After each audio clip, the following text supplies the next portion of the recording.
Bien, hermanos.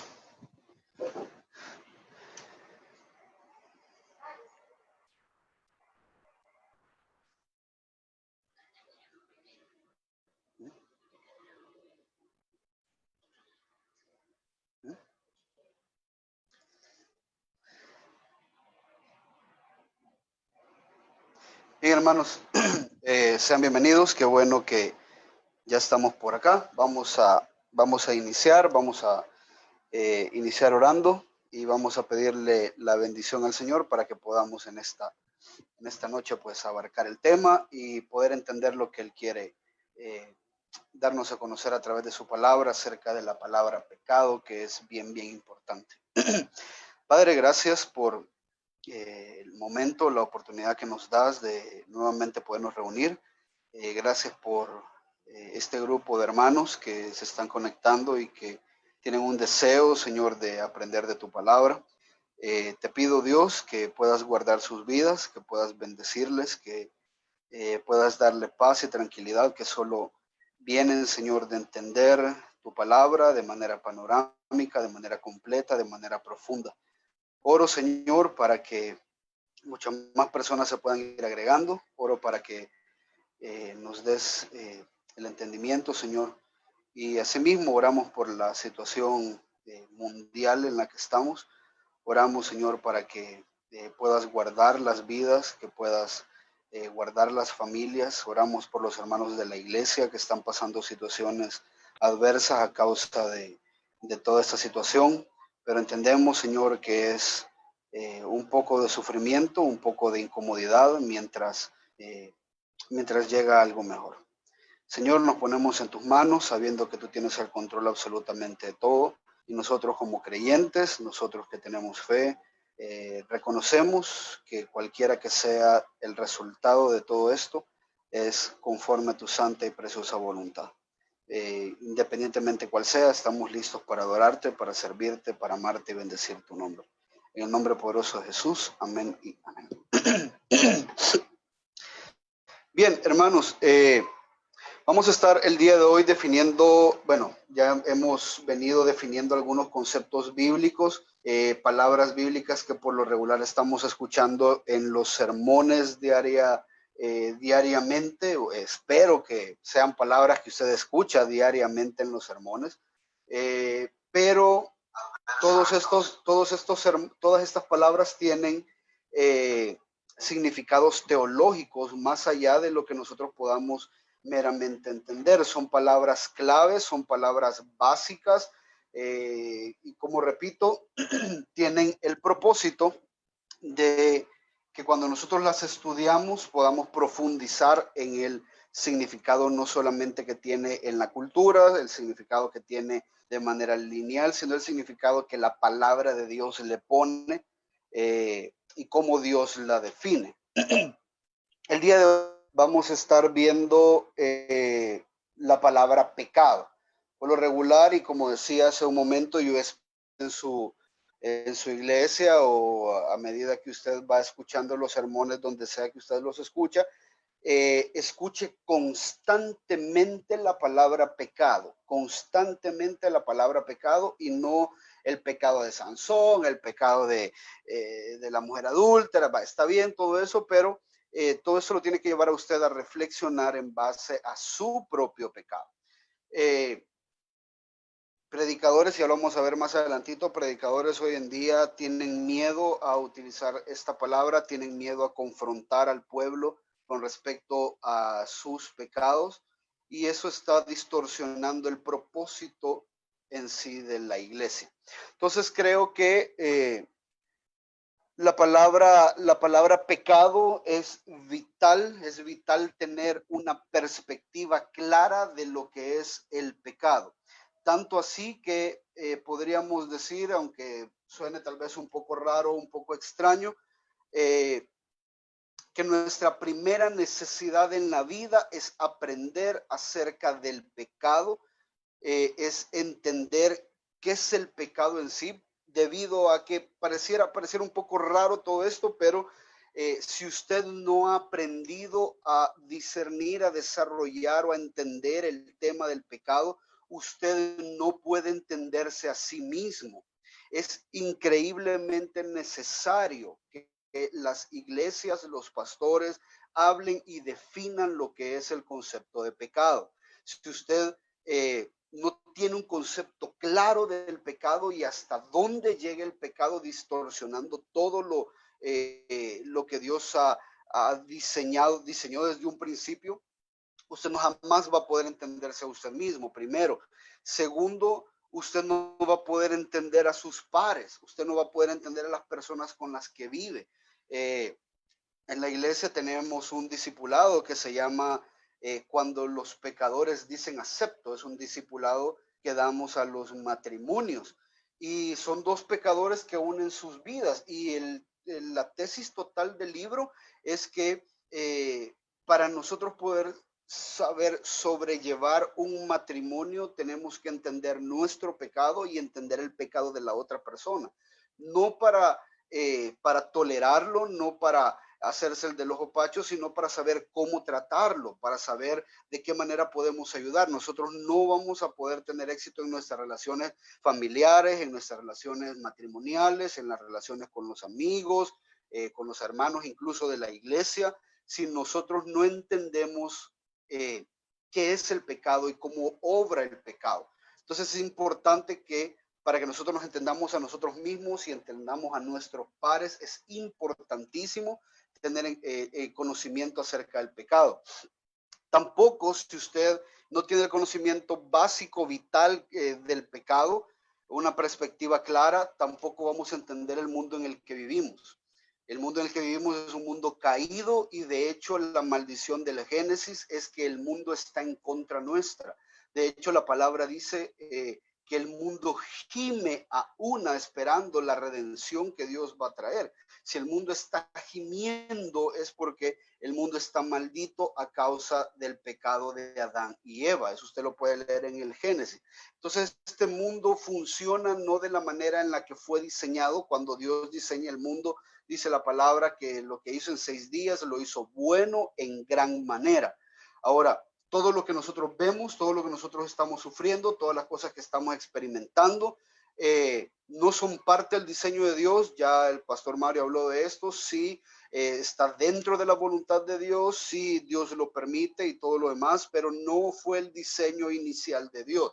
El hombre fracasó y Dios maldice la tierra y por lo tanto tenemos enfermedades, tenemos la muerte, muertes accidentales, muerte por pecado, como usted le quiera llamar, pero se introdujo con el pecado la muerte, dice la palabra, y por lo tanto, además de eso, como le decía, la tierra o la creación está en nuestra contra. Los animales hoy son salvajes, a pesar de que los dominamos. Dice la escritura que con el sudor de la frente el hombre ganará el pan, y eso quiere decir de que va a ser cada día más difícil poder sobrevivir en este mundo. Y las mujeres, por ejemplo, dan a luz con dolores aumentados, dolores multiplicados. Entonces, todo esto es parte del mundo caído. Si usted quiere entender el mundo, tiene que entender el pecado.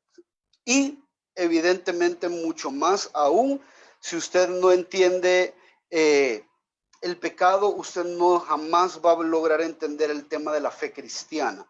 La fe cristiana o los creyentes no se reúnen para pedirle milagros a Dios, no se reúnen para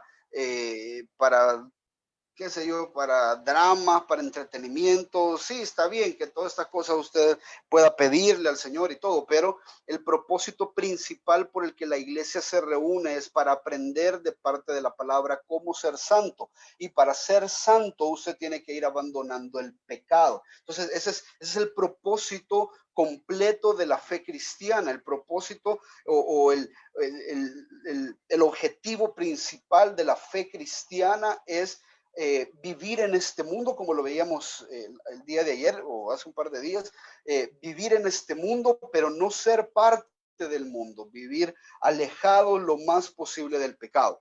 Entonces, la Biblia es una exposición de la forma en la que Dios responde al problema de la humanidad entera, que es el problema del pecado. Y a menos que usted tenga ese problema claro en su mente, usted jamás va a entender de qué trata la Biblia.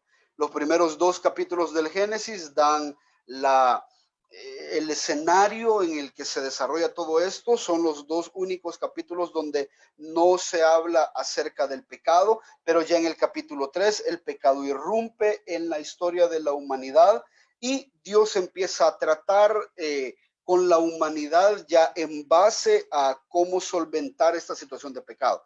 De hecho, Génesis 3:15, Dios da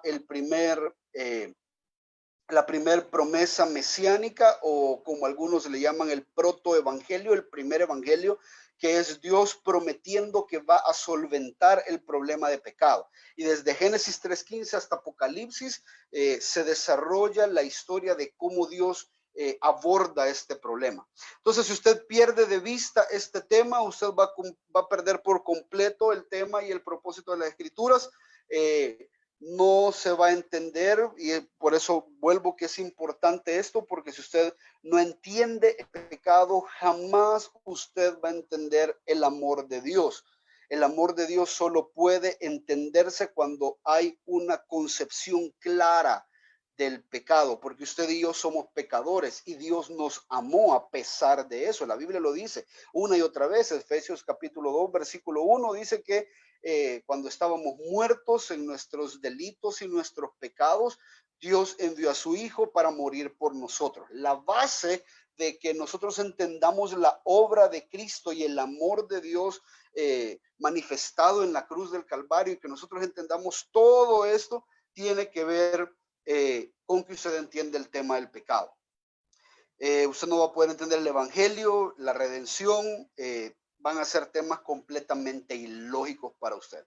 Por eso yo siempre he estado total y completamente en contra de pastores y predicadores o ganadores de almas, evangelistas, que le dicen a usted que venga al Señor para que sus problemas se terminen, venga al Señor para que Dios le sane. Ahorita yo estoy más que seguro que por las calles o donde sea, la gente está evangelizando, diciendo, y yo lo he escuchado en un par de predicadores, diciendo que para que no llegue el coronavirus a su vida, entonces que usted acepte a Cristo en su corazón. Eso no funciona así. La base del evangelio es empezarle diciendo a la persona que es pecadora y que está destituida de la gloria de Dios. Ese es el mensaje. Si usted no muestra, y Pastor Marcelo desarrolló el tema de la ira, si usted no muestra a la persona que el hombre es pecador, que ha tentado, como dice un teólogo, R.C. Sproul, dice que el hombre ha cometido traición cósmica delante del Dios Santo o en contra del Dios Santo, y que por lo tanto este Dios creador, este Dios omnipotente, tiene la capacidad de mandar a la gente al infierno y tiene todo el derecho de hacerlo. Si usted no le muestra esta condición a alguien, la gente no va a necesitar el evangelio. La gente no va a necesitar rendir su vida a Cristo. Entonces, puede que nosotros entendamos esta palabra y que la hemos escuchado de manera superficial. Creo que es tan importante que vamos a dedicar tal vez unos 2 o 3 sermones o 2 o 3 estudios para poder desarrollar por completo lo que esta palabra nos quiere decir. Entonces, es vital, lo decíamos, y hay algunas dificultades que tenemos para tener una perspectiva clara con respecto al pecado. Y el primero de ellos es que la doctrina no es evidente en nuestra vida.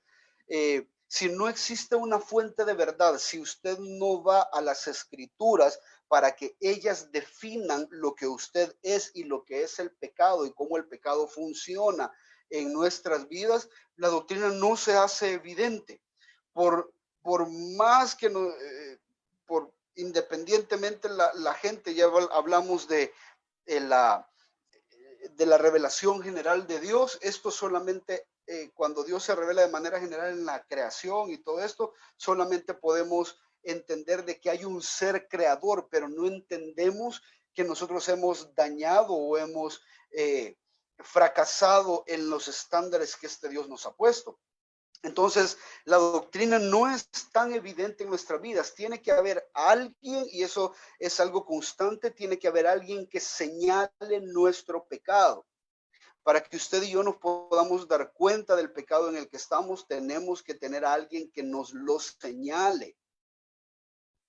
Posiblemente van a ser personas que no están en su nivel espiritual, posiblemente van a ser personas que no son creyentes incluso, pero su labor está en si alguien llega a hacerle evidente a usted algún pecado que hay en su vida, entonces por favor tómese el tiempo, reflexione delante de Dios, pregúntele al Señor si es Él quien ha mandado a esta persona como un profeta a su vida, y saber si hay algo en usted que usted tiene que darse cuenta que es pecaminoso.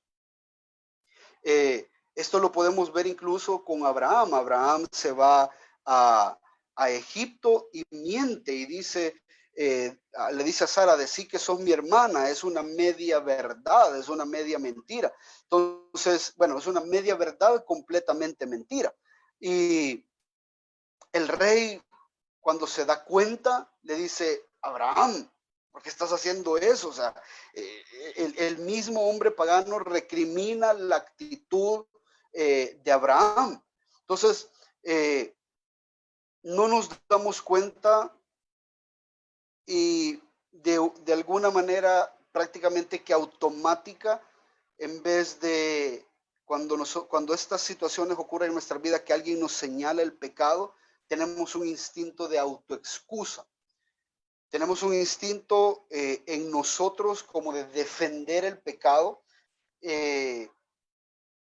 desde el principio. Génesis 3:12 dice que el hombre respondió cuando Dios le pregunta a Adán qué es lo que ha hecho, y Adán le dice, la mujer que tú me diste por compañera me dio del árbol y yo comí. Se está poniendo excusa.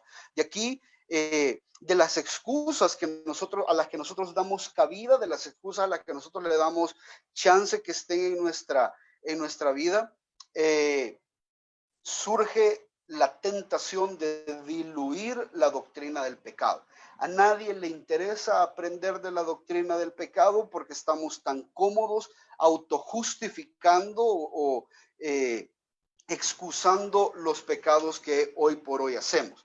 Entonces, esto es uno, me estoy deteniendo en esto porque creo que es importante para que usted vaya discerniendo cada vez de que a través de la predicación, a través de una confrontación que hace un hermano, a través de algo que le dice, incluso hasta sus propios hijos pueden estar señalando su pecado. Y si usted se excusa de esto, usted está diluyendo la doctrina del pecado en su vida.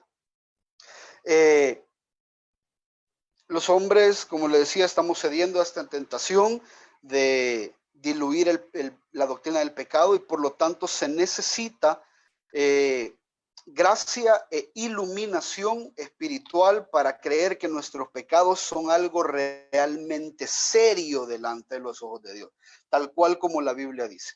Entonces, para esto, usted y yo necesitamos la gracia de Dios trayendo esta iluminación, y al mismo tiempo, para esta doctrina del pecado, necesitamos ser humildes y enseñables. Si usted no aborda este tema de una manera humilde y enseñable, es prácticamente imposible de que usted pueda ver lo grave de su pecado. Todos nosotros tenemos que tener una actitud humilde y el deseo de aprender y de ser enseñados con respecto a este tema, de manera que esto vaya transformando nuestras vidas. Segundo,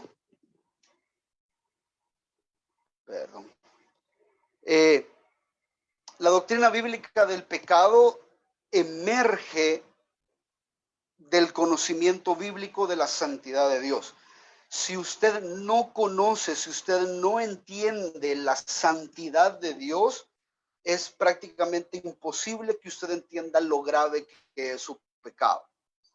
El conocimiento de la santidad de Dios, lastimosamente en nuestros tiempos, es algo prácticamente escaso. Lastimosamente vivimos en una idea de un cristianismo desbalanceado.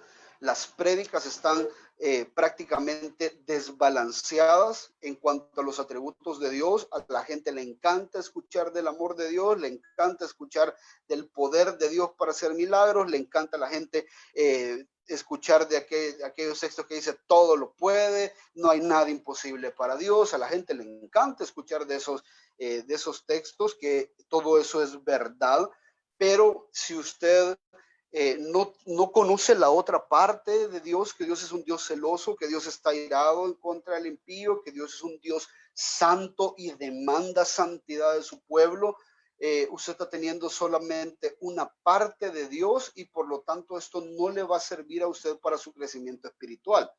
Entonces, yo a esto le llamo el efecto de Isaías. Isaías, cuando se dio cuenta de con quién estaba y la visión que él estaba teniendo de los ángeles que cantaban uno a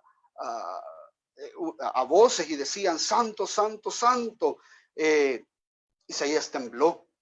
Dice la escritura que se estremecieron los cimientos de los umbrales cuando él escuchaba esto, la voz del que clamaba, y la casa se llenó de humo. Y entonces Isaías 6:5 dice que él dijo, ay de mí, porque perdido estoy. Soy hombre de labios inmundos, en medio de un pueblo de labios inmundos habito, y estoy perdido porque han visto mis ojos al Rey, el Señor de los ejércitos.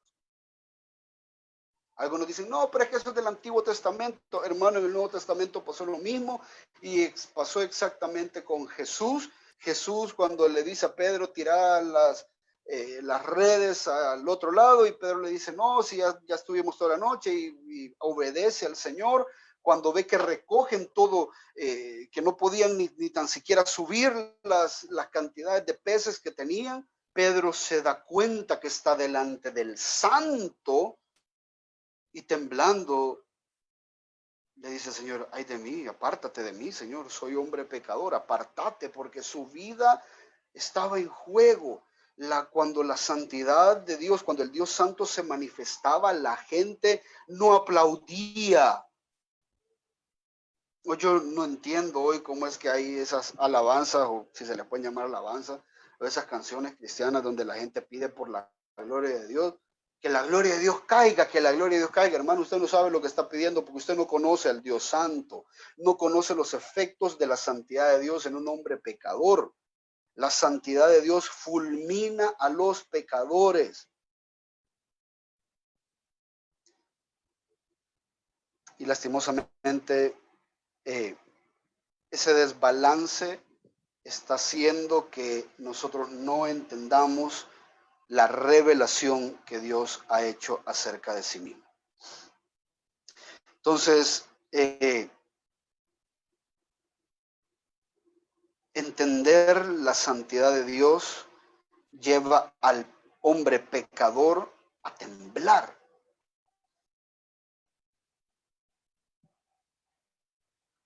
Yo le motivo a que si usted, perdón, si usted no conoce mucho acerca de la santidad de Dios, lea el libro de Isaías, lea el libro de Amós, de Oseas, Jeremías, Ezequiel, lea lo que Pablo y Juan dicen, y también tenemos algunos textos extrabíblicos como de Agustín, de Lutero, de Calvino, de John Owen, Jonathan Edwards, el texto que les comentaba el pastor Marcelo hace un par de días con respecto a la ira de Dios.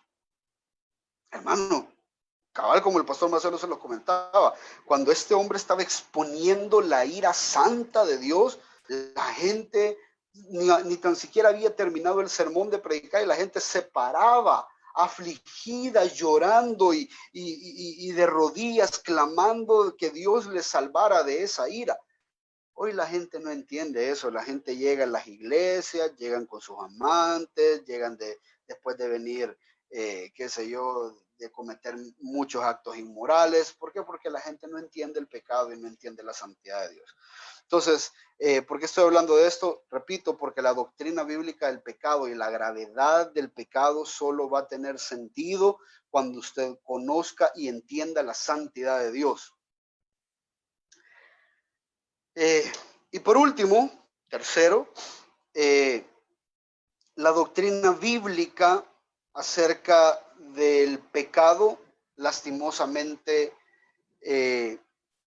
se ha secularizado, se ha distorsionado, se ha distorsionado y se ha normalizado. Creo que me salté una por ahí. Sí. Rapidito, estos factores bíblicos que abonan a distorsionar el tema del pecado, los factores que abonan a distorsionar el tema del pecado, la influencia de un cristianismo liberal. ¿Qué es la influencia de un cristianismo liberal? El hombre, la teología de hoy en día pone al hombre como el centro de la adoración y la autoridad de todo. Y eso está pasando incluso en las iglesias. Muchas iglesias tienen ese tipo de teología. He escuchado un montón de pastores hablando de textos como el Salmo 91, hablando de textos en los cuales le obligan a Dios y dice, si usted ha creído en Dios, no se preocupe que a usted nada le va a pasar. Son afirmaciones muy complicadas que entiendo que están haciendo un llamado a la fe, pero no es la forma en la que se tiene que hacer. Cuando ponen a Dios como el sirviente del hombre, la teología se trastorna. Entonces, no importa cómo yo me porte siempre y cuando, no importa cómo yo actúe, no importa cómo yo adore, Dios está ahí y Dios tiene que aceptar lo que yo estoy haciendo. Eso se llama un cristianismo liberal y está metido en todas las iglesias. La gente no tiene el más mínimo respeto, la gente no tiene el más mínimo temor de quién es Dios y quién es su persona. También la indiferencia moral de nuestra cultura está abonando. Usted tiene pastores que se han casado 3, 4 veces, se han divorciado, han estado presos, se han robado dinero, pero usted no llega por el hombre, usted llega por la palabra. Entonces usted está ayudando a que, como hay una indiferencia moral, la gente no ve malo el pecado. La gente no ve malo el pecado. Hay, por ejemplo, en 1 Timoteo 3:1 dice que los obispos tienen que ser maridos de una sola mujer y tienen que gobernar bien su casa. Eso entre el montón que dicen.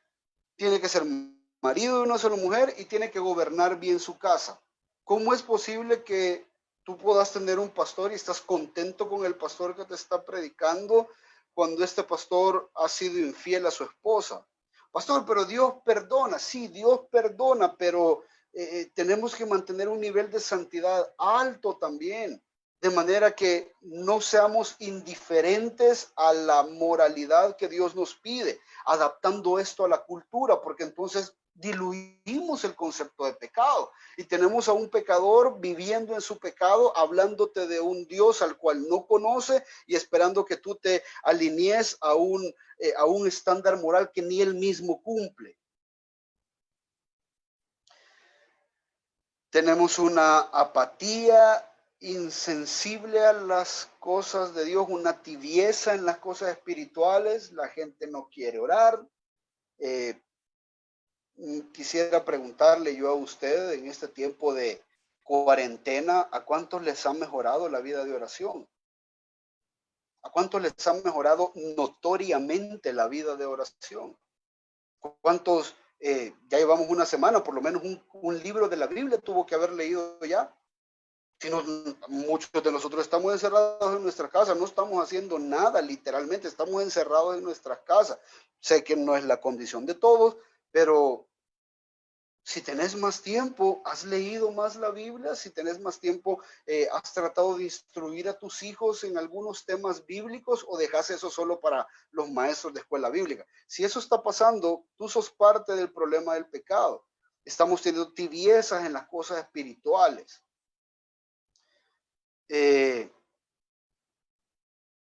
Y por último, el precario trabajo de los pastores. Los pastores les da miedo hablar del pecado, les da miedo señalar el pecado, les da miedo sancionar el pecado, les da miedo disciplinar a los hermanos porque tienen miedo que la gente se les vaya. Si tú estás teniendo este tipo de miedos, no estás temiendo a Dios como pastor. Es importante que los pastores hagan la labor que se les ha encomendado y es hablar del arrepentimiento. Y el arrepentimiento, para que usted entienda de qué se tiene que arrepentir, tiene que entender cuáles son los pecados que ha cometido. ¿Qué es el pecado y qué tan grave es esto?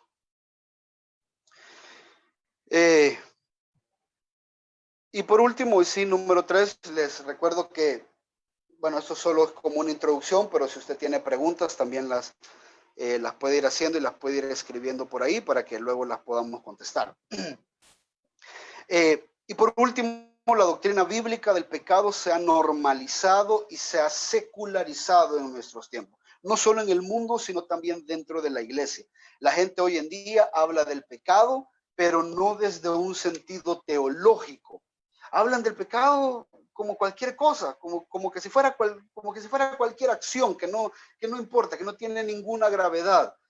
Las palabras han dejado de significar que es una ofensa terrible delante de Dios, que comete usted, que cometo yo. Y ahora no solo significa una violación a los ahora solamente significa una violación a los estándares aceptados de moral y decencia en la sociedad. Y esos estándares cada día van más bajos y más diluidos.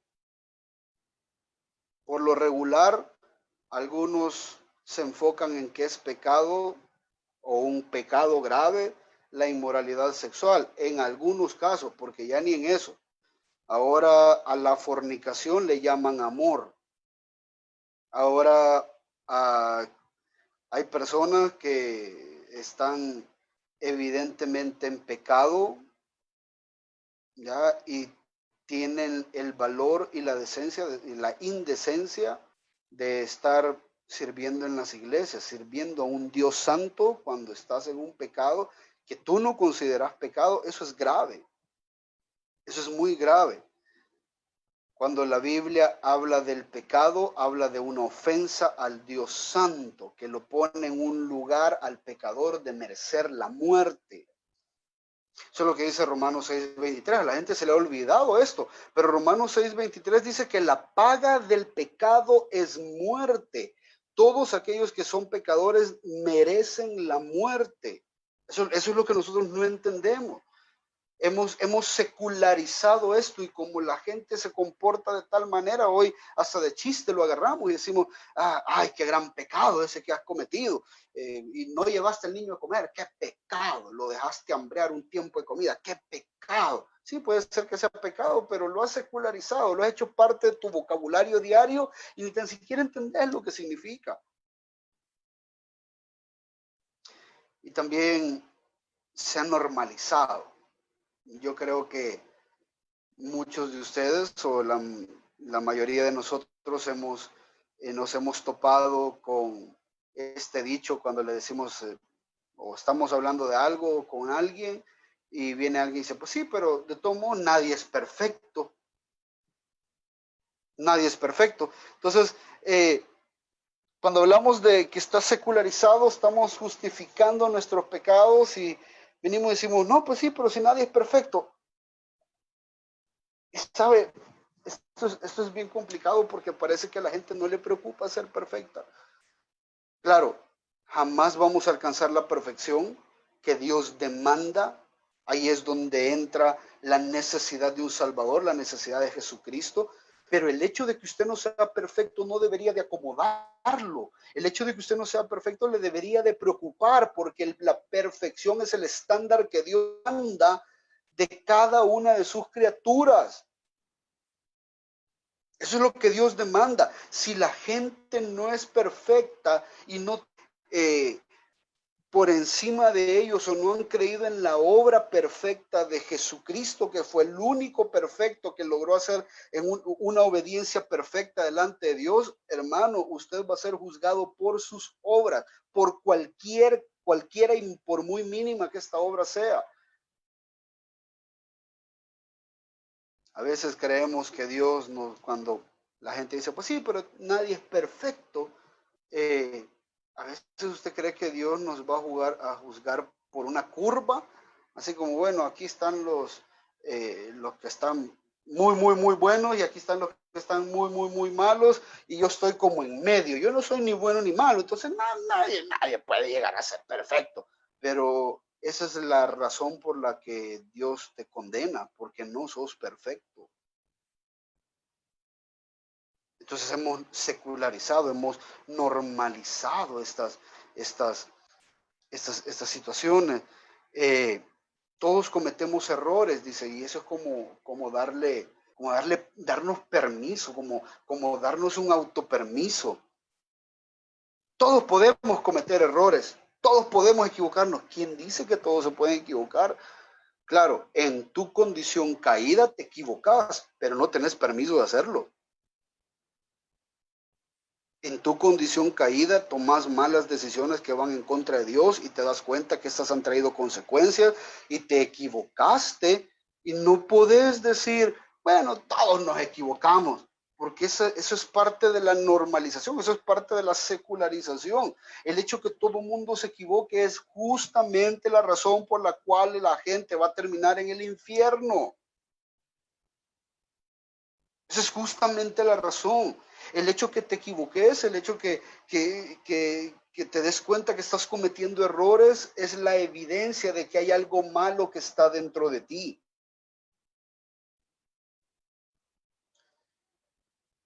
Si Dios deja pasar un tan solo pecado, porque todos tienen derecho a cometer errores, entonces Dios te da el derecho de cometer un par de pecaditos, un par de errores, eso lo hace a Él no ser omnisciente, lo hace a Él no ser justo y lo hace a Él dejar de ser santo. Y eso no puede ser.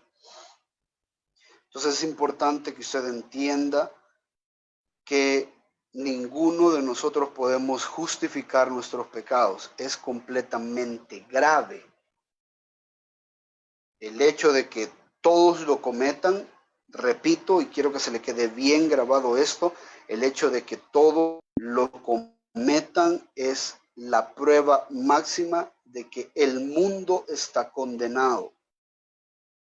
Ahora, si usted ha nacido de nuevo, usted sigue siendo un pecador perdonado, pero en vías de santificación, en vías de perfección. Para eso me imagino yo que usted se está conectando todos los días a las 7:30 de la noche para aprender más de la palabra de Dios y no para ser un teólogo, sino para ver cómo la teología puede transformar su vida, cómo la teología puede transformar su corazón. Porque de no ser así, amado hermano, usted va a tener mucha información acá y va a convertirse en un maestro del autoengaño. Va a creer usted que solo porque usted tiene información en su mente, usted tiene información correcta acerca de Dios, usted ya está bien y está ocultando el pecado que hay en usted. Y cuando somos maestros en el autoengaño, nos adulamos nosotros mismos. Si usted alguna vez se ha sentido contento porque usted cometió un pecado, un error, engañó a alguien o lo que sea, y las cosas le salieron bien, usted se está adulando a usted mismo y está celebrando un pecado que no fue confrontado. Y eso nos pasa a todos. Y se lo dejo bien sencillo. La ley dice que usted no puede cruzar doble línea amarilla. ¿Cuántos de ustedes manejando se han cruzado una doble línea amarilla y no lo ha visto la policía? O vamos más allá. El policía lo vio y lo paró y le iba a poner una esquela y no se la puso. ¿Cómo se siente usted? Porque usted le dijo, no, que mire, que yo aquí nomás voy, yo solo salí a hacer no sé qué, y entonces usted se hace un maestro del engaño y no solo engaña a los demás, sino que se autoengaña a usted mismo creyendo que por esas cositas tan sencillas Dios no está airado en contra de usted. Nos aplaudimos cuando escapamos de las consecuencias del pecado. Yo lo he hecho. Y a medida que hemos estado estudiando esto, me he dado cuenta que tanto necesitamos de un redentor, que tanto necesitamos de un salvador. Esto cambia, por eso le repito, cuando vemos y entendemos el estándar de Dios. Cuando Isaías vio a Dios, eso lo destruyó por dentro. Cuando usted se acerca a la palabra de Dios realmente expuesta, esto no tiene que darle ánimo, eso no tiene que salir usted, ay, qué buena estuvo la palabra, todo lo puedo en Cristo que me fortalece. Ese no es el propósito de la palabra. La palabra, dice la Escritura, en ningún lugar he visto yo que la palabra funciona como un algodón, pero sí he visto que funciona como un martillo y funciona como una espada de doble filo que atraviesa y te parte por dentro, hasta discernir, dice, los pensamientos, hasta partir el alma y el espíritu. Eso quiere decir que te destroza por dentro. Si tú quieres saber si realmente estás escuchando una predicación fiel a la palabra de Dios, esto te tiene que destruir por dentro, porque te está recordando lo pecador que somos todos nosotros y la gran necesidad que tenemos continua y constantemente de un Dios que nos salve. Nos quiebra, nos rompe y como resultado usted y yo debemos de caer de rodillas clamando a Dios por misericordia. No entiendo cómo hay personas que se atreven a decretar cosas que nunca ha dicho. No entiendo cómo hay personas que se atreven a declarar cosas que Dios no ha declarado. No entiendo cómo se atreven incluso a usar en vano el nombre de Jesús y lo utilizan en una forma hasta como de, como palabras mágicas,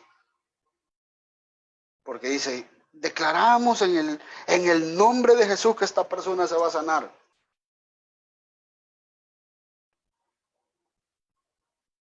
Y lastimosamente, yo quisiera pedirle a usted de que si alguien llega a orar así por usted, por favor no permita que ore por usted. Si alguien llega y empieza a decir, declaramos en el nombre de Jesús que esta persona va a ser sanada, declaramos en el nombre de Jesús que esta persona va, por favor, párelo,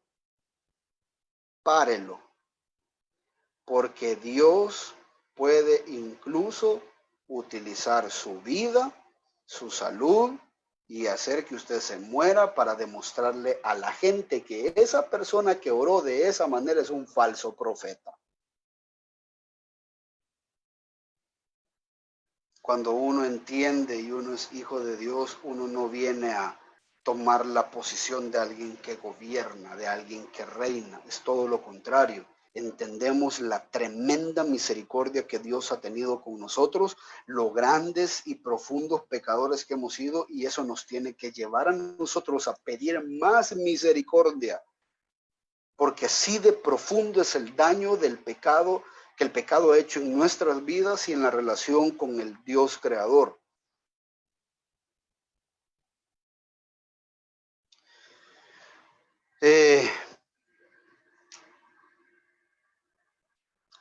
Y luego quiero hablar rapidito de la naturaleza del pecado. El pecado como definición es fallar al blanco, es fallar a alcanzar un estándar, es fallar en obedecer un mandato. La Biblia también lo pone en otras palabras como un patrón abandonado, una ley transgredida, una autoridad desafiada, y en cada caso evidentemente se refiere a algo establecido por Dios. En este sentido, Dios y su voluntad determinan lo que es el pecado. No es el ser humano, no son los hombres quienes tienen la capacidad o el derecho de decir lo que es pecado y lo que no es ni tampoco la cultura, ni la sociedad, ni las iglesias, ni cómo solventar este problema del pecado, así como lo hizo el Papa Francisco, que perdonó a todos los pecadores que se estaban muriendo de coronavirus. Yo solo medio leí el cabezado, ni me interesé en leer todo lo demás, porque es una completa herejía. El Papa no puede perdonar pecados, solo Cristo puede perdonar pecados a aquellos que se arrepientan. ¿Y cómo lo sabemos? Porque esa es la voluntad de Dios. Entonces, ¿cómo solventar el problema del pecado y quién define el problema del pecado? Es Dios y su voluntad. El pecado es desviarse del camino que Él ha mandado. Éxodo 32:8 dice: bien pronto se han desviado del camino que yo les mandé. Se han hecho un becerro de fundición, lo han adorado, le han ofrecido sacrificios y han dicho: este es tu Dios, Israel, que te ha sacado de la tierra de Egipto. Es desviarse del camino. Y no solamente desviarse del camino, sino forjar un camino propio para uno mismo. Eso también es pecado. Isaías 53:6 dice: todos nosotros nos descarriamos como ovejas y nos apartamos cada cual por su camino. Su idea puede ser muy buena, su método puede ser muy efectivo, pero si eso está en contra de lo que Dios ha establecido, es pecado, aunque todo el mundo se lo aplauda y todo el mundo se lo apruebe. Si Dios lo rechaza, es pecado y usted tiene la obligación de abandonarlo.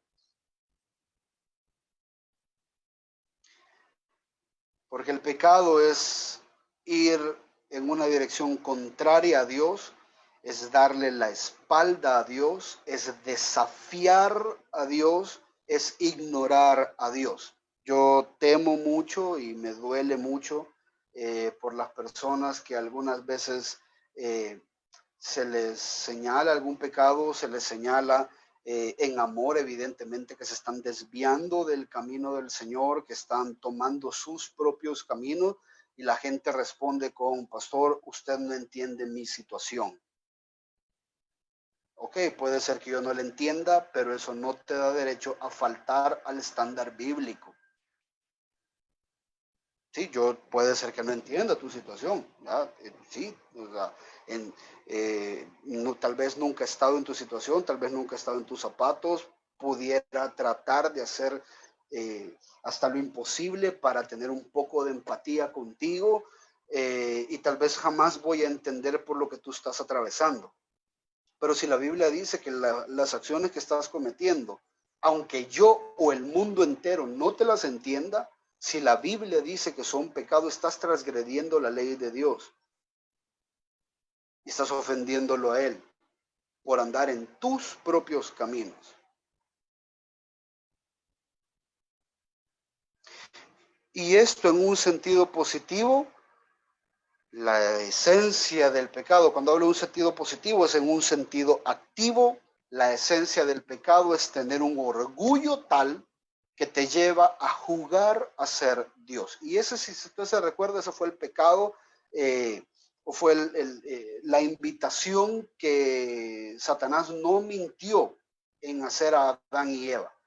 Cuando Adán y Eva se acercaron, la serpiente les dijo: con que Dios les ha dicho que no coman del árbol, y ellos dijeron: no es que Él no ha dicho que no comamos, sino de todo podemos comer, pero de esto no podemos comer. Y viene la serpiente y le dice: lo que pasa es que Dios no quiere que coman, porque el día que ustedes coman van a ser como Dios. No es que el fruto haya tenido un poder intrínseco, pero cuando Adán y Eva desafiaron el mandato de Dios, ahora ellos tomaban las propias decisiones de lo que era bueno y de lo que era malo. Por lo tanto, la serpiente no mintió cuando les dijo: van a ser como Dios. Ahora, no como Dios en su naturaleza y en su esencia, sino como Dios en querer comportarse como Dios. Y desde entonces el hombre viene estableciendo lo que es bien y lo que está mal, lo que el hombre viene estableciendo sus propios estándares. Y eso es jugar a ser Dios. Eso lo hace usted, eso lo hago yo. Rehusarse a permitir que el Creador gobierne su vida es jugar a ser otro Dios. Vivir no para Dios, sino para usted mismo, eso es querer ser otro Dios. Es más, amar, servir y complacernos a nosotros mismos sin tener en referencia los mandatos que Dios ha establecido, eso también es jugar a ser Dios. No tener en cuenta las consecuencias de tus acciones pecaminosas, eso también es jugar a ser Dios. Ya voy a ver yo cómo voy solucionando, ya voy a ver yo cómo voy resolviendo. Y mientras tanto estás pecando, estás actuando pecaminosamente. Eso es también jugar a ser Dios. ¿Crees que tenés el control de todo? Eso es jugar a ser Dios. Es ser tan independiente del Creador como a la criatura pecadora le sea posible. Yo sé que en nuestra cultura se aplaude mucho la independencia, pero en la cultura bíblica o lo que Dios establece no se aplaude la independencia. La independencia es sinónimo de soberbia, es sinónimo de la autonomía, es sinónimo de pecado.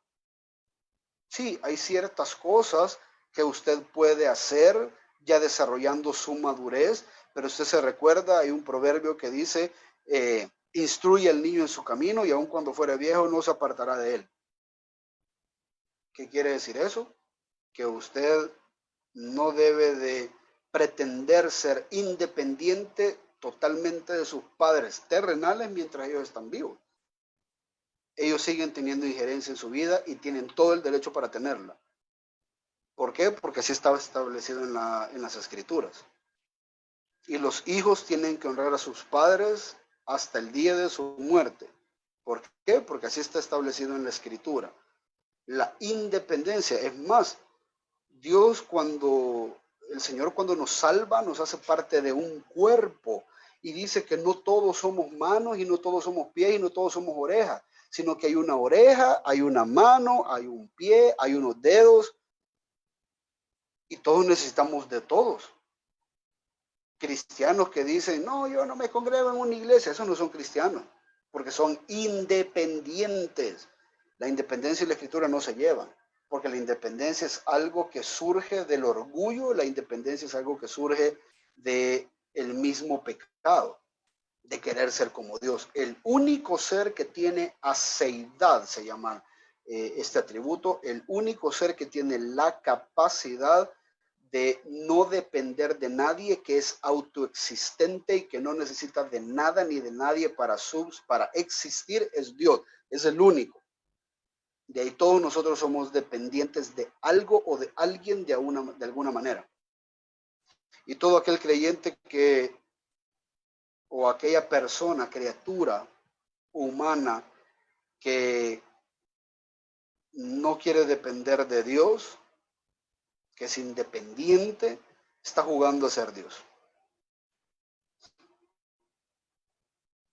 Jugar a ser Dios es querer estar fuera de sus manos, mantener distancia, mantener el gobierno de nuestras vidas y no cederlo a Dios, actuar como si nosotros fueran el final, nuestros placeres fueran el final de todas las cosas.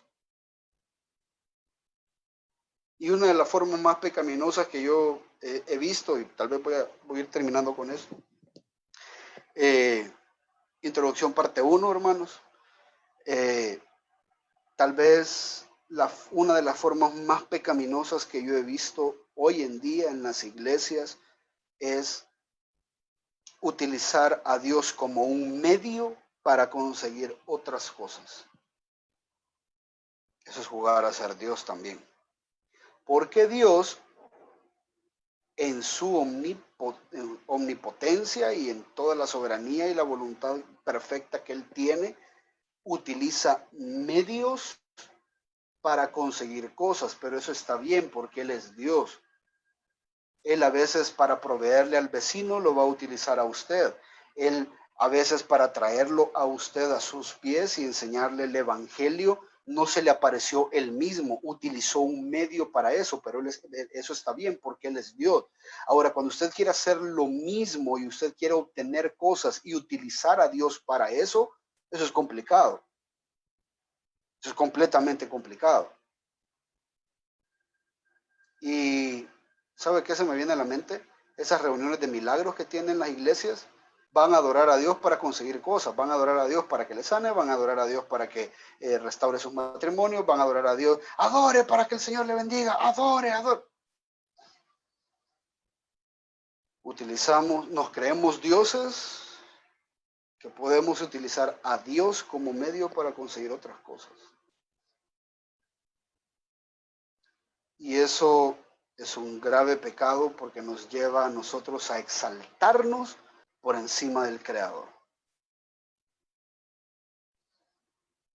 Nos ponemos en el lugar que solo a Él le corresponde, hacemos decisiones independientes, no consultamos la palabra de Dios con respecto a una decisión que vamos a tomar, a un préstamo, lo que sea. No consultamos la palabra de Dios, establecemos nuestros propios estándares y por consiguiente estamos tan acostumbrados a hacer esto que tomamos una actitud alejada de Dios y centradas en nosotros mismos. El más grave y profundo pecado y la más profunda de las corrupciones del ser humano es creer que él no necesita de una manera total, absoluta y completa a Dios. Y creo que en ese pecado todos hemos estado.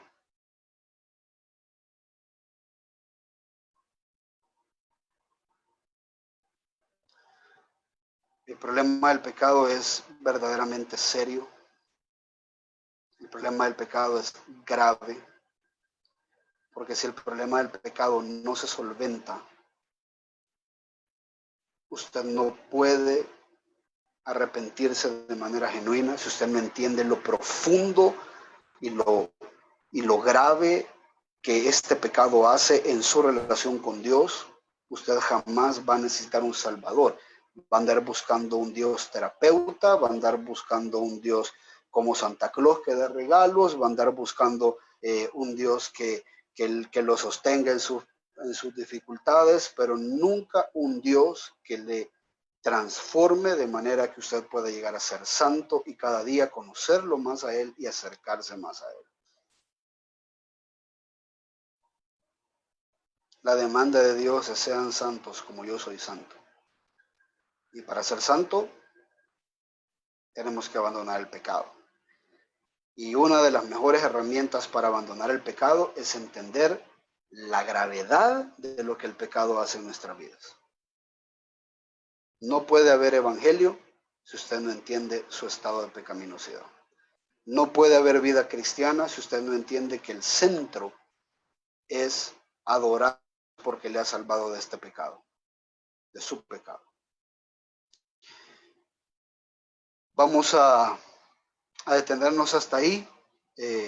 Hay mucho todavía que ahondar con respecto a esta palabra de pecado que me interesa que usted le entienda súper bien, porque de lo contrario, pues vamos a seguir siendo cristianos superficiales y no cristianos comprometidos con el Dios que nos salvó. Así que vamos a orar. Padre, gracias por tu palabra, bendícela, Señor, en esta noche.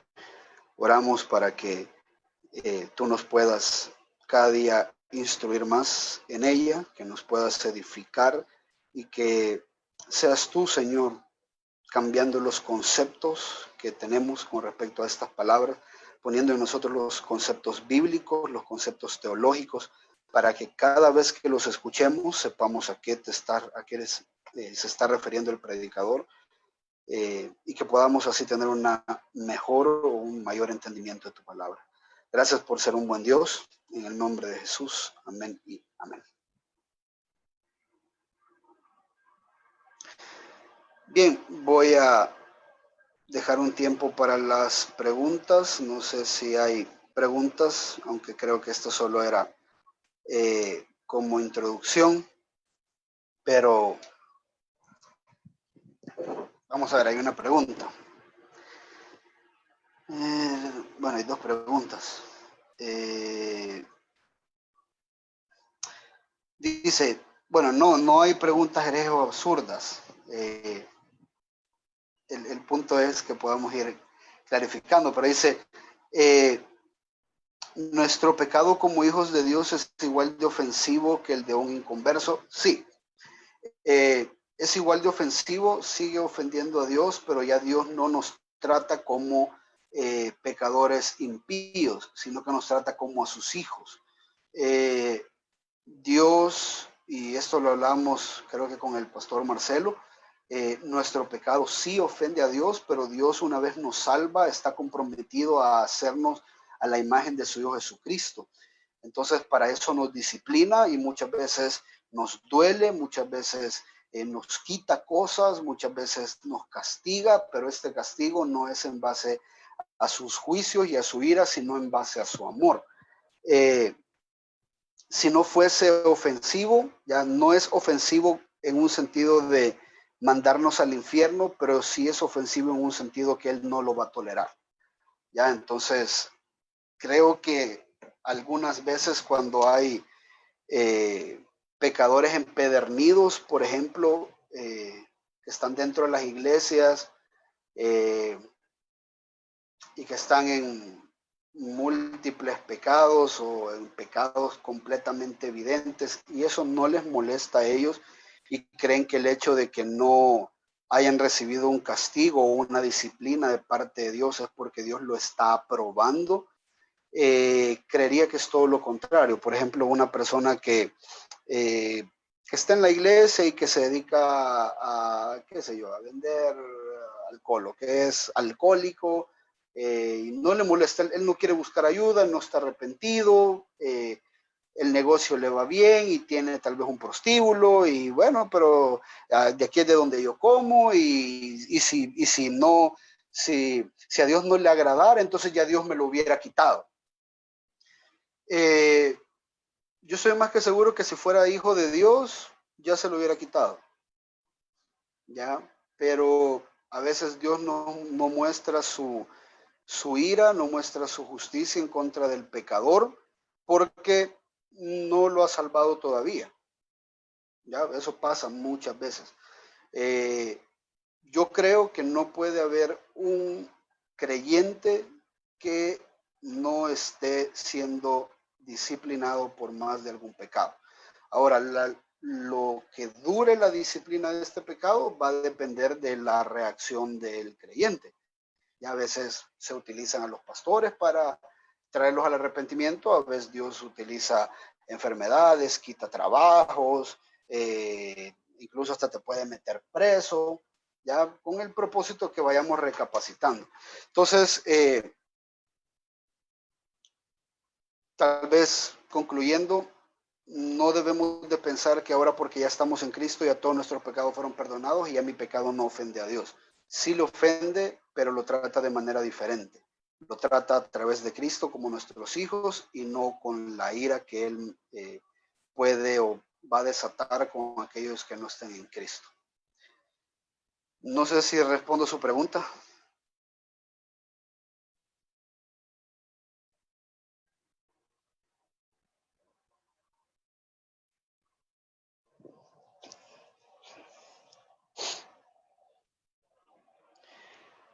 Ok, tenemos otra pregunta por aquí.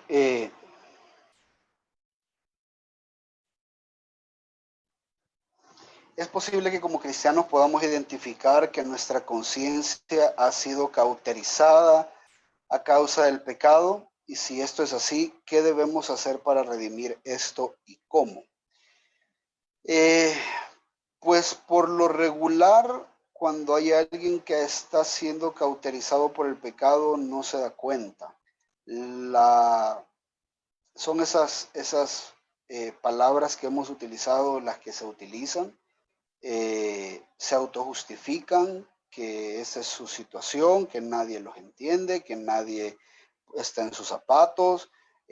Por ejemplo, hay personas que yo he aconsejado y he confrontado, personas, por decir, mujeres solteras de 40 años, me dice, pastor, pero yo estoy joven, y mi marido pues ahí anda con otra, entonces ¿cree usted que yo tengo derecho? No, no tiene derecho.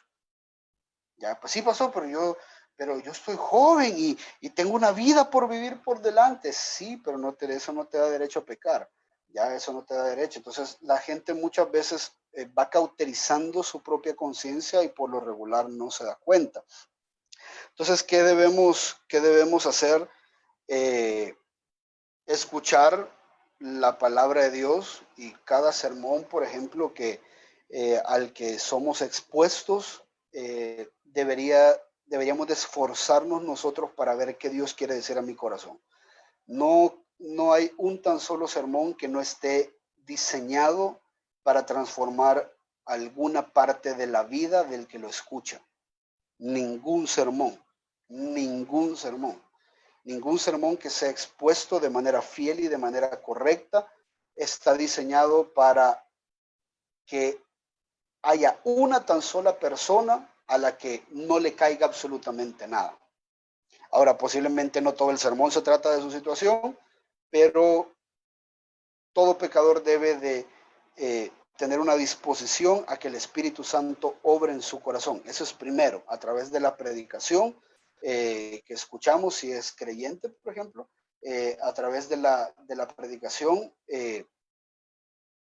podemos nosotros entender, a través de la predicación podemos nosotros pedirle al Espíritu Santo que nos disponga el corazón para que la palabra que vamos a recibir golpee nuestra vida, golpee nuestro corazón, golpee nuestra alma, nuestro espíritu y que podamos arrepentirnos de algún pecado o cambiar algo que tengamos que cambiar. Segundo, también Dios utiliza a los pastores, Dios utiliza hermanos, incluso inconversos, para señalar las cosas que están pasando en nuestra vida. Cuando alguien señala un pecado en que tal vez estamos nosotros cometiendo, y como lo explicaba hace un ratito, es deber de todos nosotros, de todos nosotros. Tal vez algunos le llaman crítica constructiva, otros le llaman exhortación, otros le llaman consejo, otros le llaman, a veces se hace en amor, a veces se hace en odio, a veces se hace con soberbia, como sea que esto se haga. Yo siempre recomiendo tomarlo y meditarlo. Siempre recomiendo tomarlo, orar sobre esto. Si, Señor, dame claridad, qué es lo que hay algo de esta persona que me está diciendo que es así y yo lo tengo que cambiar, o simplemente es algo que esta persona está obrando en su corazón y simplemente me está diciendo todo esto porque le caigo mal, porque está enojada, porque está frustrada, porque está lo que sea. ¿Ya? Entonces creo que Dios va dando un poco de claridad en eso, pero igual tenemos que buscar el estándar de Dios y tenemos que buscarlo a Él en oración. A través de la palabra, a través de la Biblia también, por lo regular estamos leyendo los proverbios y siempre tenemos la maña de decir, ve, esto le pudiera decir a fulano, ve, esto le cae bien a sultano, ve, esto podemos hacer con aquel y con el otro. Entonces, cuando esto pasa, no estamos entendiendo el propósito de la Escritura, que la Escritura me tiene que transformar a mí primero para que yo pueda transformar o pueda ser instrumento de transformación para los demás. Y por último, creo que Dios también puede utilizar situaciones o circunstancias para quebrar nuestros corazones endurecidos. A veces podemos perder el trabajo, a veces algún accidente, a veces alguna enfermedad. No siempre, y no quiero que ustedes entiendan de que Dios está ahí esperando que usted peque para quitarle el trabajo o esperando que usted peque para que usted se enferme o que le salga o que lo tengan que operar del apéndice o no funciona así. Recuerde que vivimos en un mundo caído también, pero esos también pueden ser medios que Dios utiliza para buscar fines de santificación en nosotros. Entonces, si por ejemplo yo estoy teniendo problemas con mi esposo o mi esposa, o voy a perder el trabajo, o perdí el trabajo, o tengo un hijo enfermo, mi labor principal es ver si esto tiene alguna raíz espiritual. Ya, entonces voy, oro al Señor, Señor, si me estás cobrando alguna factura, hay algo que yo no estoy haciendo, hay algo que yo no he visto. El salmista lo decía, escudriñame más y más. Si encontrás algo, mira dentro de mí, y si encontrás algo, dímelo. Pero no, el salmista no le estaba diciendo esto al Señor como para presentarse delante de él íntegro, decirle, rebuscame a ver si encontrás algo, a ver que no vas a encontrar nada. No, lo que pasa es de que a veces estamos tan habituados al pecado que no nos damos cuenta de los pecados en los que estamos. Entonces, Dios nos hace entrar en estos desiertos, en estas tribulaciones, con el propósito de que nosotros vayamos a intimidad con Dios y hagamos una introspección de nuestra vida, escudriñemos nuestros corazones. Entonces, perdí mi trabajo, o estoy pasando por una enfermedad. Señor, estás queriéndome enseñar algo, estás queriendo que yo me arrepienta de algún pecado, estás queriendo que yo cambie alguna actitud. Si eso es así, decime, poneme en mi corazón, mandame a través de alguna prédica, qué sé yo, qué es lo que tengo que hacer. Eso no quiere decir de que va a mitigar la enfermedad, pero Dios lo metió aquí con ese propósito, ¿ya? Y si usted ya se hizo un examen, a veces ir a pedir perdón o qué sé yo, ser más generoso porque estamos muy tacaños, qué sé yo. Dios puede utilizar cualquiera de estas cosas para transformar nuestra vida. Y si nosotros hacemos esa introspección, escudriñamos nuestros corazones y nos damos cuenta que no hay un pecado así como grave del que tengamos que arrepentirnos, simplemente confiemos en el Señor. Algo Dios está trabajando en nuestras vidas y Él sabe cómo está llevando nuestra situación. Entonces creo que por ahí estar pendientes de las predicaciones, estar pendientes de los instrumentos que Dios utiliza para confrontar nuestras vidas, pastores, amigos, hijos, hermanos, parientes, jefes, incluso hasta inconversos. Y tercero, las circunstancias por las que atravesamos. Ya todas esas tres factores creo yo muchas veces que son, creo que lo veíamos en una de las clases, son catalizadores para nuestra santidad. Son formas en las que Dios nos va moldeando. No sé si respondo su pregunta.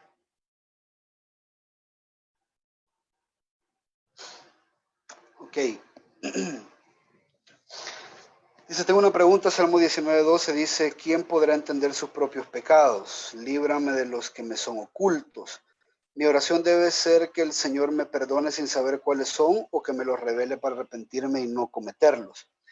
Sí, evidentemente Dios conoce hasta el último pecado que nosotros hemos cometido, hasta el más profundo y aquellos que nosotros ni nos dimos cuenta que son pecados. Ya esta oración católica o este rezo católico dice que nosotros pecamos de pensamiento, palabra, obra y omisión. Es decir, de que pecamos con el pensamiento, pecamos con lo que decimos, pecamos con lo que hacemos y hasta pecamos con lo que no hacemos. Santiago dice que al que sabe hacer lo bueno y no lo hace, le es contado por pecado. Entonces muchas veces no nos damos cuenta de estas formas en las que hemos ofendido a Dios. Ahora, es nuestro deber pedirle al Señor de que si en algo le hemos fallado, que nos muestre, que haga un recuento en nuestra mente y en nuestro corazón para saber en qué cosas hemos dejado de agradarle. Porque, por ejemplo, nosotros ni nos dimos cuenta, pero eso es algo que es recurrente. Estamos tan habituados a este pecado que nosotros no nos hemos dado cuenta. Entonces, sí, nuestra oración debe de ser que si hay algún pecado que nosotros no nos estamos dando cuenta, que nos lo muestre para arrepentirnos y cambiar de actitud, cambiar nuestra obra y empezar a ser diferentes. Ahora, hay pecados que ya ni los cometemos. Hay pecados que ya no están, ya no son parte de nuestra vida, los hicimos hace 10 años, ¿ya? Sin embargo, si Dios nos permite verlo, arrepentirnos de esos pecados también. Ahora, no vamos a tener una lista exhaustiva de todos los pecados. En esa parte nosotros tenemos que confiar que ya Dios nos perdonó todos los pecados, pero por lo regular yo siempre he creído que los pecados tienen una función cíclica. Ya la raíz de lo que ocasionó determinado pecado va a estar presente en otras áreas de mi vida. Ya va a estar presente en otras áreas de mi vida y tal vez ahorita no lo he cometido, pero lo voy a cometer dentro de 3 semanas. Tal vez ya tengo 6 meses de no hacerlo, pero como el pecado es cíclico y ya este pecado una vez me tuvo cautivo, entonces este pecado va a volver y vuelve de muchas formas, vuelve en diferentes áreas, vuelve, recuérdense que Satanás se viste como ángel de luz, entonces nuestra oración tiene que ser constantemente, Señor, si en algo estoy fallando, si algo tengo que cambiar, cabal, como dice el salmista, ayúdame en los pecados que son ocultos, revelámelos, mostrámelos, yo me arrepiento y busco la manera de cómo solventar esta situación de pecado. No sé si respondo a la pregunta.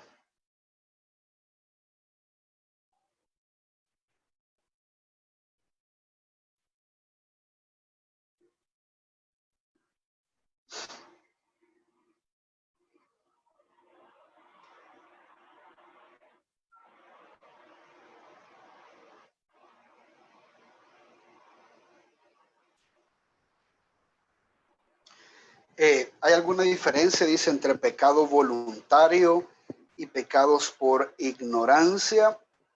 Sí, hay una diferencia y es el nivel de castigo, pero siempre son merecedores de castigo.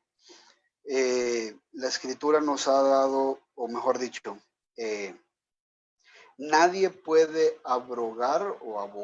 nadie puede abogar que no conocía la ley de Dios. Al momento de ser juzgados, nadie va a poder decir, Señor, pero yo cómo iba a saber de ese pecado si yo nunca leí tu palabra, yo no sabía que eso te ofendía. ¿Ok? Pero dice la escritura que Dios ha puesto una ley en nuestros corazones y vamos a ser juzgados en base a esa ley. E incluso esa ley que existe en nuestros corazones ya la transgredimos. Y puedo darle un ejemplo bien sencillo. Yo estoy más que seguro que la mayoría de ustedes, y esto lo escuché a un predicador decía, si Dios no nos juzgara por lo que Él ha escrito en su palabra, pero nos juzgara por cada consejo que nosotros dimos, pero que nosotros no hicimos, igual nos condenaría.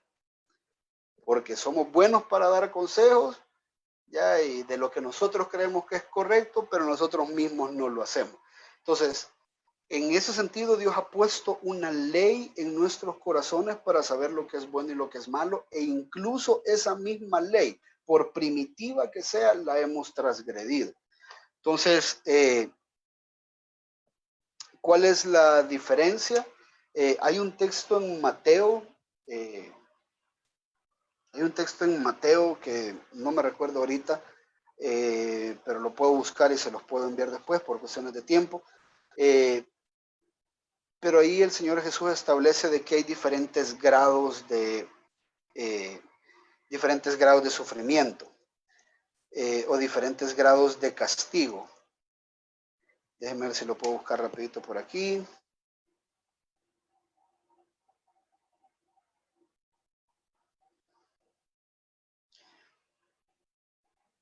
Creo que es Mateo 10:41. Mateo 10:41, el Señor dice de que hay algunos siervos que no sabían con respecto a los mandatos que el Señor había dado, y esos siervos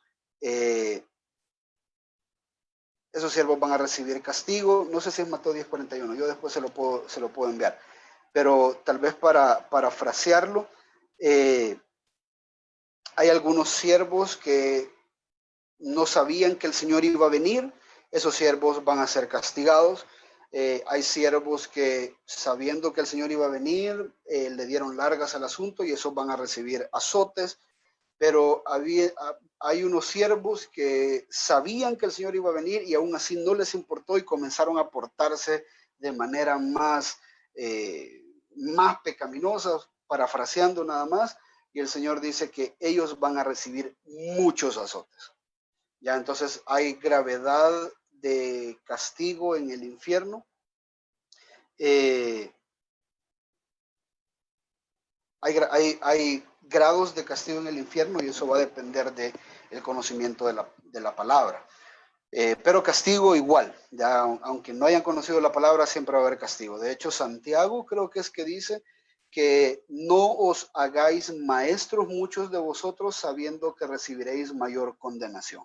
Esto quiere decir de que aquellos que conocen la palabra del Señor de manera correcta y de manera más profunda van a ser más castigados si no hacen lo que la palabra de Dios dice, que aquellos que están en el África y nunca se les predicó la palabra. Ellos también van a ser condenados, pero el nivel de castigo de los maestros que no cumplen la palabra va a ser mucho más profundo todavía.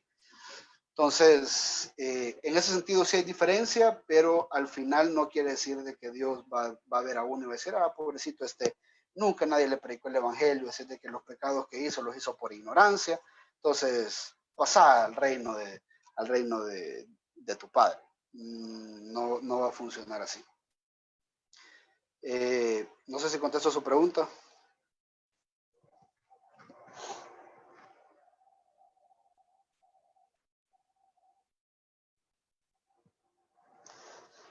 Bien, interesante.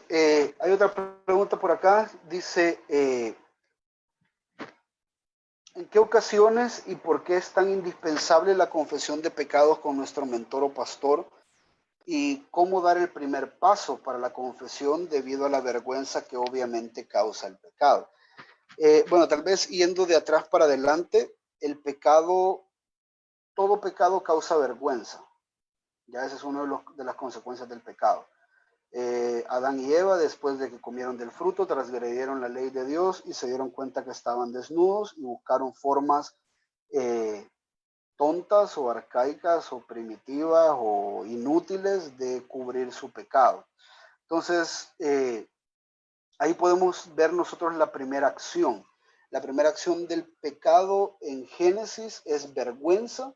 La segunda es ocultarse de esa vergüenza y ocultarse de Dios. O sea, primero hubo una vergüenza y esa vergüenza hace que yo me oculte de la otra persona, por eso se taparon con higueras y luego cuando Dios los buscó, ellos también se escondieron.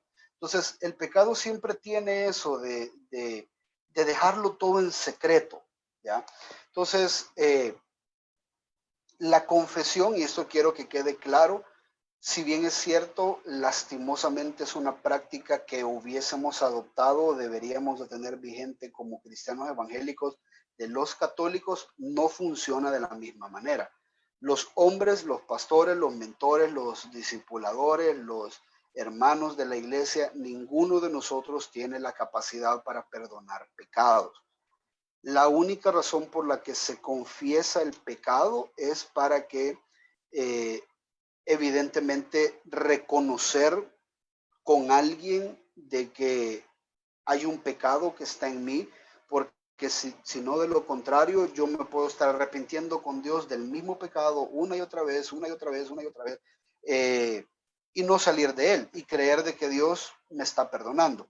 Entonces, a este proceso se le llama rendición de cuentas, que es la mayoría de ustedes ya estuvieron en la clase de las disciplinas espirituales y han leído los libros acerca de los medios de gracia. Y los medios de gracia son esas formas que Dios ha provisto para que nosotros nos podamos ir alejando de nuestros pecados. Y una de ellas es la rendición de cuentas. En la rendición de cuentas yo busco una persona que sea madura, no necesariamente tiene que ser un pastor,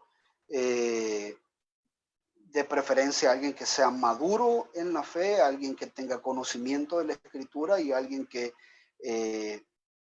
yo pueda confiar de que quiere un bien para mi vida. Entonces voy, me acerco y le digo tal cual, tengo algunas cosas que necesito platicar, que necesito confesar.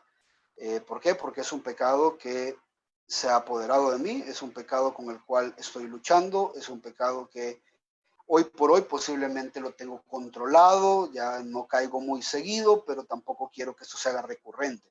Entonces, o tal vez un pecado que ya te tiene esclavizado. Han habido personas que se me han acercado y me han dicho, necesito una rendición de cuentas, necesito hablar contigo, y sabemos que esa reunión es para eso. O sea, de entrada, así como los curas antes le decían a uno, Ave María Purísima, y contestaban, sin pecado concebido, entonces dime cuáles son tus pecados. Pero el propósito no es para perdonarlos, sino para que aquel a quien se los confiesa le pueda llevar en oración, aquel que se los confiesa pueda reconocer de que hay una necesidad de esta persona, y por lo tanto, debido a la naturaleza de esta actividad, eh, no se necesita como tener un ABC, ¿ya? Simplemente orarle al Señor, con quien yo puedo rendir mis pecados y acercármele. Y con humildad y siendo enseñable, como lo decíamos hace un ratito, confieso mis pecados de manera que esta persona pueda exhortarme a través de la palabra. No espero, tal vez algo que sí quiero que quede claro, cuando hay una rendición de pecado, no debe de esperarse una tolerancia de pecado o venir y decir, mire, yo pequé en esto y como ya se lo dije, entonces espero no tener consecuencias de lo que estoy diciendo. Las consecuencias del pecado, si sos pastor de la iglesia, si sos líder de la iglesia, si yo vengo y digo, hermanos, quiero confesarles que yo forniqué, es labor de ustedes quitarme del púlpito. Ya lo hemos hablado esto en muchas ocasiones. La confesión de pecado no necesariamente evita las consecuencias de mi pecado, pero sí me mete en un proceso en el cual mi alma empieza a ser restaurada. Esa es la idea. Entonces, y tal vez contestar la última, ¿en qué ocasiones y por qué es indispensable? Bueno, indispensable creo que ya lo contesté, que es para continuar en mi crecimiento como cristiano. ¿Y en qué ocasiones? Bueno, cuando el pecado es recurrente, cuando el pecado me domina, creo que son estas características, cuando el pecado es recurrente, cuando el pecado me domina, cuando el pecado está interfiriendo en mi relación con otras personas, y cuando el pecado ya ha salido a la luz de algunos y aunque no a la luz de todos. Entonces creo que es importante buscar ayuda.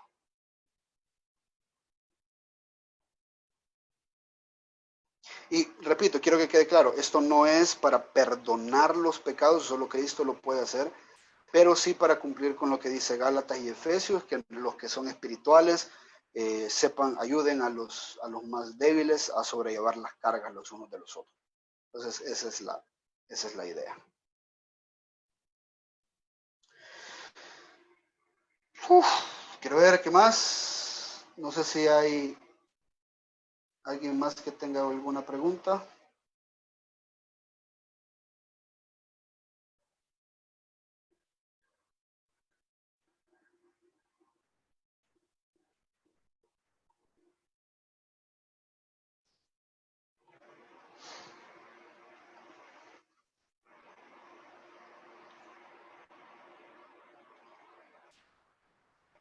Bien, hermanos, creo que, no sé si en el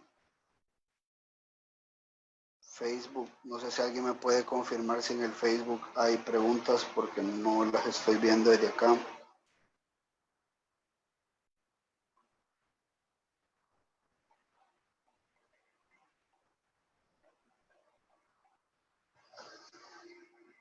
Muy buenas preguntas las de todos los que han participado. quiero pedirles por favor de que estén pendientes de del desarrollo de este tema, porque evidentemente es una situación que a todos eh, que a todos nos permea, que todos estamos involucrados en esto. Entonces, eh, entre mejor conozcamos a nuestro rival, entre mejor conozcamos nuestra debilidad, creo que más probabilidades tenemos de sacar adelante nuestra santidad, no solo porque nosotros estamos poniendo nuestro esfuerzo, evidentemente es Dios quien pone el hacer como el querer como el hacer en nosotros, eh, pero como repito, ese es el punto de la vida cristiana. El punto de la vida cristiana es alejarse del pecado y vivir cada día más apartados para el Señor. Entonces, le motivo a que pueda seguir congregándose o esté acá para que pueda aprender. Bien, hermanos, vamos a despedirnos. Gracias nuevamente por su asistencia. Quiero pedirle que ore mucho, ore por su iglesia, ore por los hermanos, ore por su servidor. Son tiempos complicados, son tiempos difíciles y creo que es altamente necesario que todos nosotros mantengamos una comunión con el Señor. Les pasé una imagen ahí por el Facebook hace un ratito, donde decía que si esta situación nos sirve para mejorar nuestras vidas y nuestra comunión con Dios, pues de nada sirve lo que hemos estado atravesando. Entonces aproveche estos tiempos para que Dios pueda ir edificando su vida a través de la palabra, de los hermanos. Hoy no se puede quejar, hoy tenemos transmisiones todos los días para que usted pueda estar pendiente y aprendiendo de la palabra. Oramos, hermanos, y nos despedimos. Bueno, y comentarle de que vamos a, me recomendaron dejar la reunión de Zoom unos 5 o 10 minutos más por si algunos de ustedes se quieren saludar, encender sus cámaras y todo lo demás. Pero eso ya no va a aparecer en Facebook, así es de que usted pierda cuidado, que solo lo van a ver los hermanos de la iglesia. Bien, Padre, gracias por tu bondad y la misericordia que nos muestras y nos permite reunirnos alrededor de tu palabra, aprender, Señor, de este defecto que nosotros tenemos. Entendemos que no es un defecto de fábrica, Señor, no es un diseño original, pero es un diseño corrompido. Tu palabra dice que Adán y Eva fueron creados a tu imagen y a tu semejanza, pero de ahí todos los hijos de Adán y Eva fueron fueron hechos a imagen y semejanza de Adán. Pecadores, caídos, corrompidos, y es nuestra lucha diaria, Señor, el pecado, que muchas veces se manifiesta en orgullo, en soberbia, en avaricia, en codicia, en malas palabras, en malos pensamientos, en malas actitudes, en malas obras, incluso, Señor, hasta dejando de hacer lo bueno. Por eso te pedimos, Señor, sabemos que te hemos fallado en miles de ocasiones, pero te pedimos que puedas perdonar nuestras vidas. Si hay pecados que nos están cargando, si hay pecados que tengamos que confesar, si hay pecados que nosotros no vemos como pecados, pero están ahí, oro, Señor, para que en tu misericordia nos los reveles, nos los hagas ver, de manera que nosotros podamos venir al arrepentimiento. Gracias, Señor, por este momento. Nos ponemos en tus manos en el nombre de Jesús. Amén y amén.